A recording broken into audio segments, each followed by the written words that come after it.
it's C1IO here, and today we're starting a series about a new park in Jurassic World Evolution 3, and it's going to be a little different from what I usually do. I love those kinds of videos that don't have voiceovers, just relaxing music and good cinematic editing, and this series will be like that without voiceovers but with intuitive gameplay and a relaxing cinematic style, showing the construction process and the result. I'm only talking this episode because it's the first and I want to explain everything properly to you, including the theme of the park, which is called Jurassic Park Lost Wildlands. And its concept is unique because we're going to mix a little bit of Old West with modern architecture and the thematic exaggerations that are common in large amusement parks, something almost circus like. And what inspired me to make the first attraction was the arrival of the Amargasaurus. You certainly already know that it was added to the game for free, and I was very excited because I love the Amargasaurus. I only took so long to make a video because I've been very busy recently. Frontier was super kind in providing early access, and I'm very grateful for that. But I couldn't take advantage of it because I was traveling for work, and even when I got back, I didn't have as much time, hence the delay.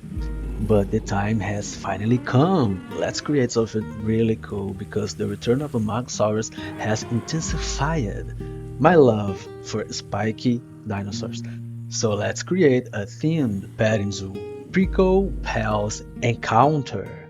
I made this very simple concept art while I was on the bus traveling back home. I was very excited but tired.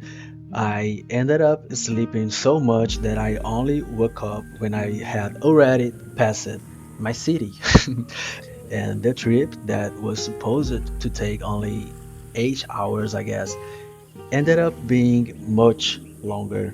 Anyway, my idea is to create a complex with an indoor petting zoo, a restaurant, I love restaurants, a small shop, and another type of attraction for visitors to see the Margosaurus because unfortunately the baby Margus can't interact with the petting zoo.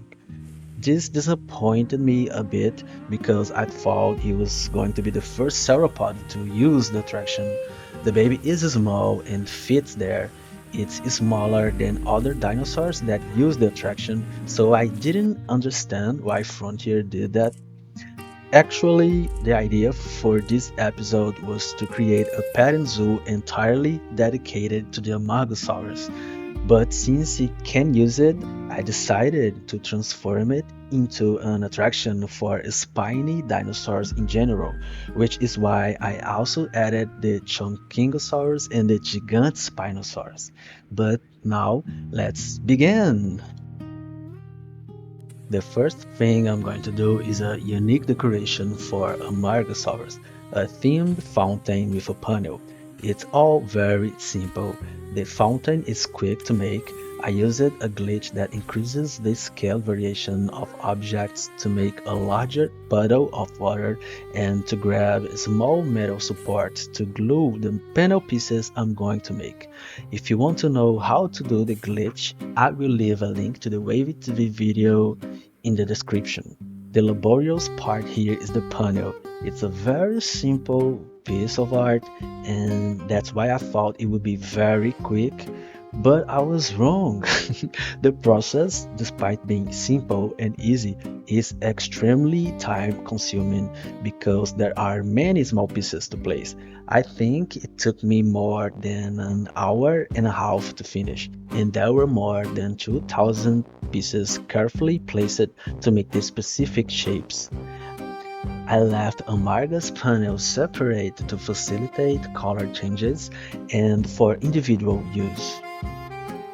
Now I've started making the gate. The fact that the textures keep overlapping and flashing really annoys me, so I even tried using a more homogeneous piece, but I didn't like it. I used the basic piece of wood instead. but later I will put dirty stickers on top to disguise the flashing of the textures a bit. I'm also going to make a fence that matches the gate. I love all of this so much, these strange and exaggerated designs, and I love creating gates. I'm going to make several more for the different sections of the park.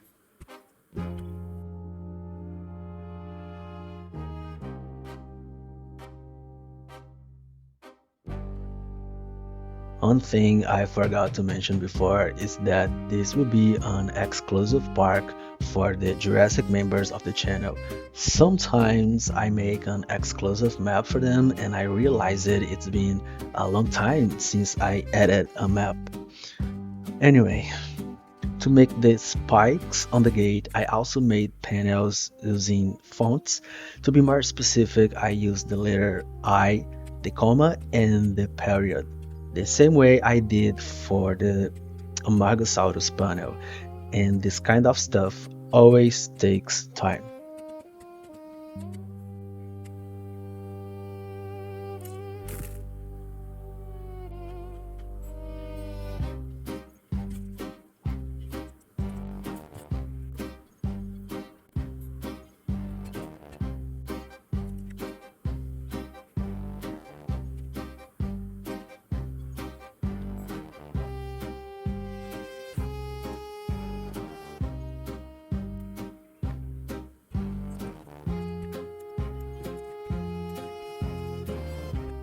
Now we're going to do something I really like.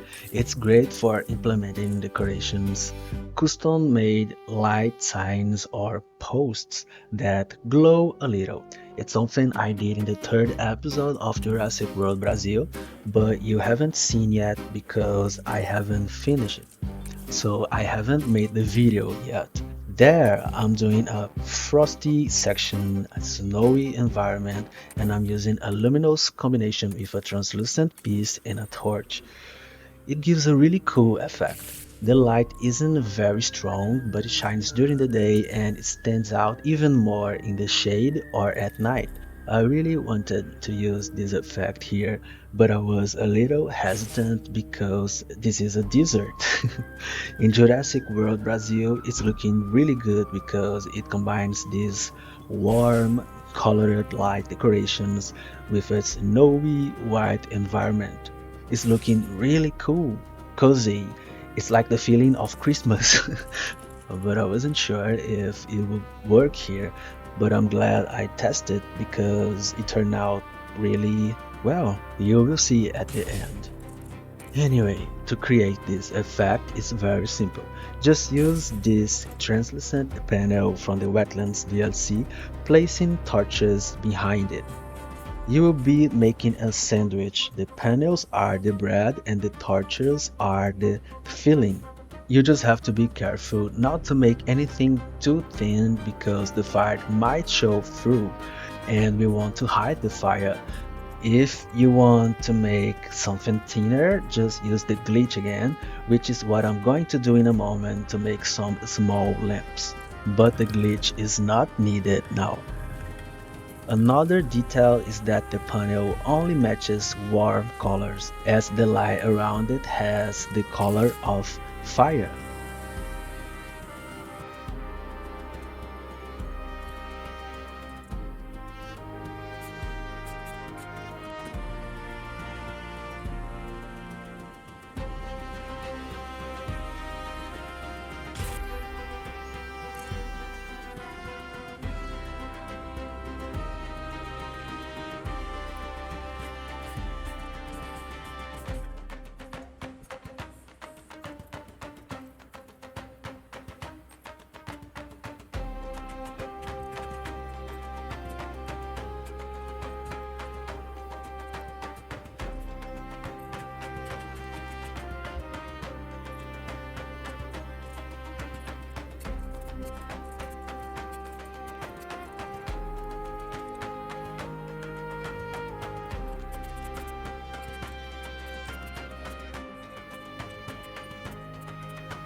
Now that we finished the gate and fence, let's build the indoor patio. The first thing I'm going to do is make spine-shaped columns to go on the outside. Their function isn't merely decorative because they will also act as support columns for the roof, even though they are on the outside. So I won't need to use a interior space for support columns.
Instead of using the Amarga fountain, I decided to use only the panel here inside.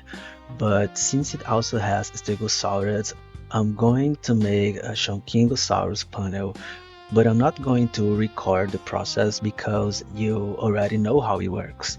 You will see it when I show the result.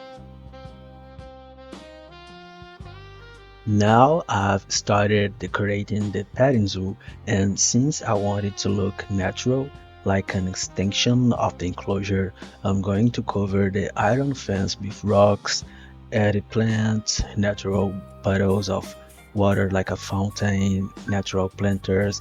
I'm going to make this part of the attraction look very natural, while the surrounding architecture will have a more modern look.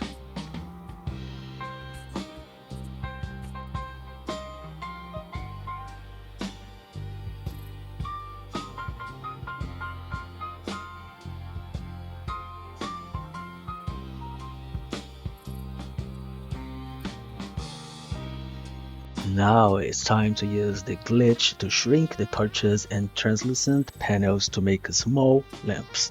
I'm going to add a wire on top of each one because my idea is to hang several of these pendant lamps at the different heights to give a more magical and beautiful look. Then I will be copying the wires to their respective heights one by one since each light is at a different height and I won't lie, it took a while. Another thing on my I thought it would be quick but it wasn't list. In this case what took time was adjusting the wires. Making the lamps and positioning them was very quick and simple.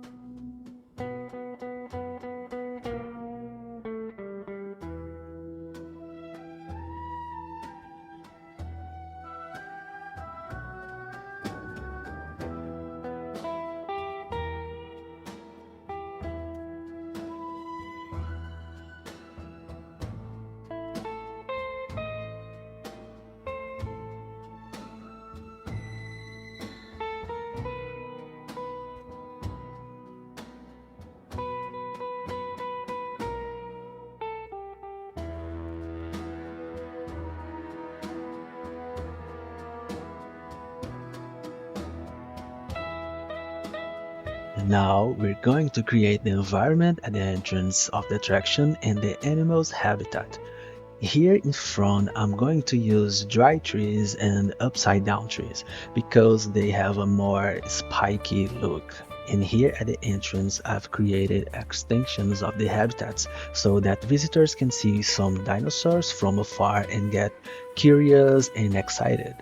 As soon as they cross our dramatic gate, they will already be able to see some distant dinos, but they have to look carefully. It's not easy to find them.